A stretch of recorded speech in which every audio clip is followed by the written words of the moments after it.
তো first revive add করার জন্য আপনাদেরকে প্রথমে এই বক্সে যেতে হবে এবং এখানে গিয়ে একটু স্ক্রল করলে আপনারা একটা ডিভাইস দেখতে পারবেন, বাফ ম্যানেজমেন্ট ডিভাইস। এটিকে সিলেক্ট করে প্রথমে প্লেস করে নেবেন এবং এটি প্লেস করার পরে সেটিংয়ে যাবেন।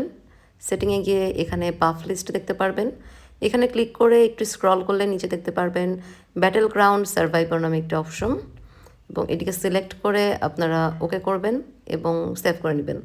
এরপর সেকেন্ড নম্বর অপশনে গিয়ে আপনারা এই অপশনটিকে ইয়েস করে দিবেন এবং এটাকে সেভ করে নেবেন। এরপর চলে যাবেন 4 নম্বর অপশনে এবং এখানে গিয়ে অ্যাড বাফে ক্লিক করে প্রত্যেকটি স্পন পয়েন্ট ডিভাইসকে সিলেক্ট করে এনেবল ডিভাইসে রেখে সেটিকে অ্যাড করে নেবেন।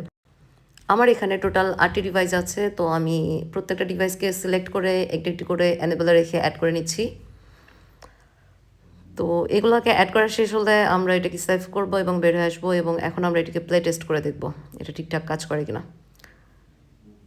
তো প্লে টেস্ট করার সময় আপনারা যদি বাম পাশের নিচের দিকে যদি এই গ্রিন কালারের অপশনটা দেখতে পারেন, তাহলে বুঝবেন আপনাদের বাফ ম্যানেজমেন্ট ডিভাইসটা প্রপারলি কাজ করবে। Thanks for watching, bye bye.